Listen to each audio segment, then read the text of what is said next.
একদা হযরত উমর রাদিয়াল্লাহু তাআলা আনহু একদিন রাস্তা দিয়ে হেঁটে যাচ্ছিলেন। প্রতিমধ্যে দেখলেন একটি বৃদ্ধ মহিলা তার ঘরের সামনে দাঁড়িয়ে আছেন এবং মহিলাটি মনে মনে কি জানি বলতেছেন। তখন উমর রাদিয়াল্লাহু তাআলা আনহু বৃদ্ধা মহিলার সামনে গিয়ে দাঁড়ালেন এবং তাকে জিজ্ঞাসা করলেন, হে বুড়িমা, আপনি এখানে দাঁড়িয়ে দাঁড়িয়ে কি ভাবছেন এবং একা একা কি বলছেন? বুড়িমা তার জবাবে বলল, আমি কি বলছি তা জেনে তুমি কি করবা? আমার মনে অনেক কষ্ট, সে কষ্টের কথা তোমাকে বলে আমার কি লাভ হবে? তুমি কে?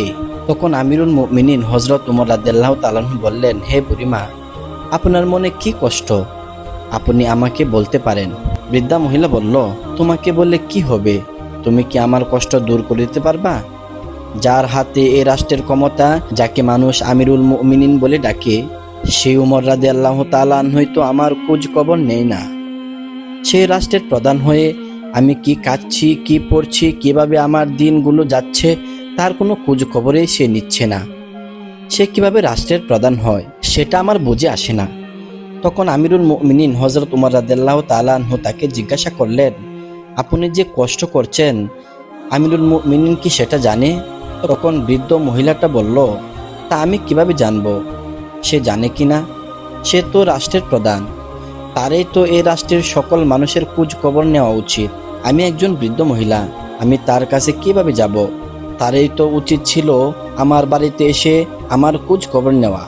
আমিরুল মুমিনিন হযরত উমর রাদিয়াল্লাহু তাআলা আনহু বৃদ্ধ মহিলার মুখে একথা শুনে তিনি স্তব্ধ হয়ে গেলেন।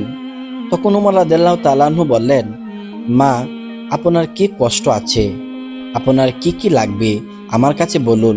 বৃদ্ধ মহিলাটি বলল, যে রাষ্ট্রের প্রধান সেই তো আমাকে সাহায্য দিচ্ছে না, তুমি কিভাবে সাহায্য দিবে বাবা? এখন ওমর রাদিয়াল্লাহু তাআলা বললেন, মা, আপনার কি কি লাগবে আমাকে বলুন।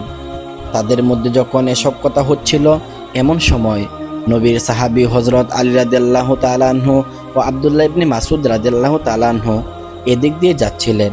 তারা দুজন উমর রাদিয়াল্লাহু তাআলা আনহু এর কাছে গিয়ে সালাম দিয়ে বললেন, আমিরুল মুমিনিন, আপনি কেমন আছেন? তখন আলী রাদিয়াল্লাহু তাআলা আনহু এর মুখে আমিরুল মুমিনিন কথাটি শুনে বৃদ্ধ মহিলাটি চমকে গেল এবং মনে মনে বলতে লাগলো, এই লোক কি আমিরুল মুমিনিন হযরত উমর রাদিয়াল্লাহু তাআলা আনহু? তখন উমর রাদিয়াল্লাহু তাআলা আনহু এর দিকে তাকিয়ে বৃদ্ধ মহিলা বলতে লাগলো, বাবা, আমি বুঝতে পারি নাই আপনি আমিরুল মুমিনিন, আপনি এই রাষ্ট্রের প্রধান।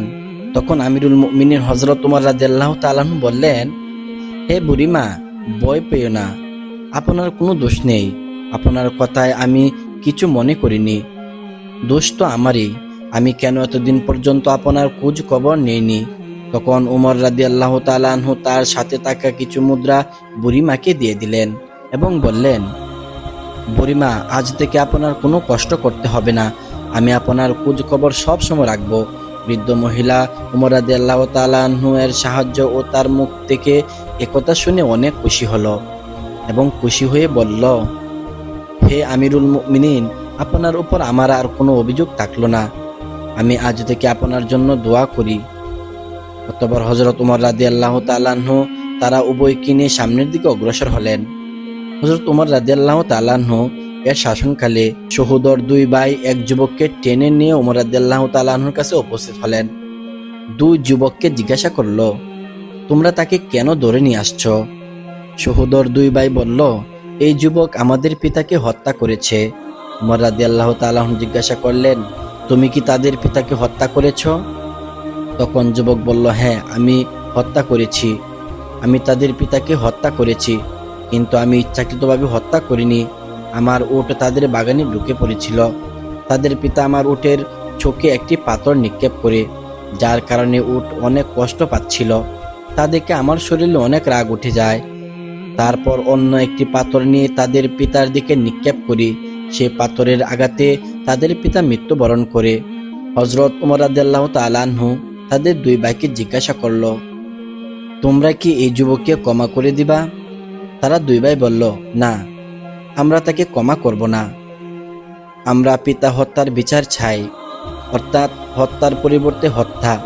তখন উমর রাদিয়াল্লাহু তাআলা আনহু সে যুবককে জিজ্ঞাসা করল, তোমার কি কোনো শেষ ইচ্ছা আছে?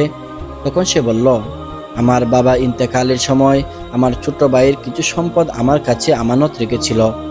আমি এই সম্পদগুলা এক জায়গায় লুকিয়ে রেখেছি। আমাকে 3 দিন সময় দিন, আমি এই সম্পদগুলো তার কাছে দিয়ে চলে আসব। হে আমিরুল মুমিনিন, আপনি আমাকে বিশ্বাস করুন। আমিরুল মুমিনিন হযরত উমর রাদিয়াল্লাহু তাআলা আনহু বললেন, আমি আপনাকে বিশ্বাস করতে পারি যদি আপনি একজন জামিন জোগাড় করতে পারেন, যিনি নিশ্চয়তা দিবেন যে আপনি ফিরে আসবেন। যুবকটি সবার দিকে তাকিয়ে রইল, কেউ তার জামিন হলো কিনা। যুবকটি সবার দিকে তাকিয়ে রইল, কেউ তার জামিন হলো না। হঠাৎ করে আবু যর রাদিয়াল্লাহু তাআলা আনহু তার জামিন হওয়ার জন্য রাজি হলো এবং বলল, আমি তার জামিন হব। অর্থাৎ যদি বালকটি ফিরে না আসে তাহলে আবু যরকে হত্যা করা হবে। এই বলে বালকটিকে ছেড়ে দেওয়া হলো। এভাবে 2 দিন চলে গেল, বালকটি ফিরে আসলো না। 3য় দিন 2 ভাই আবু যর গিফারির কাছে গেল। আবু যর গিফারি বলল, আমি মাগরিব পর্যন্ত অপেক্ষা করব। মাগরিবের কিছুক্ষণ পরে হযরত আবু যর গিফারি সাইয়েদানা উমর রাদিয়াল্লাহু তাআলা আনহু এর দরবারের দিকে রওনা করলেন। পবিত্র মদিনা শরীফের অধিবাসীরা আবু যর গিফারির পিছনে রওনা করলেন। সবাই দেখতে চান কি ঘটে আজকে। হযরত আবু যর গিফারি রাদিয়াল্লাহু তাআলা আনহুর যুবকের পরিবর্তে এত বড় শাস্তি কার্যকর করা হবে। চতুর্দিকে নিস্তব্ধ নীরবতা। হঠাৎ করে মাগরিবের পরে সে যুবক চিৎকার দিয়ে উমর রাদিয়াল্লাহু তাআলা আনহুর এর দরবারে উপস্থিত হল। উমর রাদিয়াল্লাহু তাআলা আনহু জিজ্ঞাসা করলেন, হে বালক, আপনি কিসের জন্য আসছেন? আমি তো আপনাকে আনার জন্য কোনো লোক পাঠাইনি। কোন জিনিস আপনাকে নিয়ে আসলো? বালকটি বলল, আমি চাই না যে কেউ বলুক যে মুসলিম কথা দিয়ে কথা রাখিনি, এজন্য আমি ফিরে এসেছি। হযরত উমর রাদিয়াল্লাহু তাআলা আনহু আবু যর গিফারি রাদিয়াল্লাহু তাআলা আনহুকে জিজ্ঞাসা করলেন, আপনি কেন এই বালকের জামিন হলেন? আবু যর গিফারি বললেন, আমি চাই না যে কেউ বলুক একজন মুসলমানের সাহায্যের প্রয়োজন ছিল, কিন্তু মুসলমানকে কেউ সাহায্য করেনি। অতঃপর তারা 2 ভাই বলল, আমরাও চাই না যে একজন মুসলমান কথা বলুক যে মুসলমান ক্ষমা চেয়েছিল কিন্তু অন্য মুসলমান ক্ষমা করেনি। আমরা 2 ভাই তাকে ক্ষমা করে দিলাম এবং তাকে আমরা ভাই হিসেবে গ্রহণ করলাম। এইভাবে বালকটি মুক্তি পেয়ে গেল।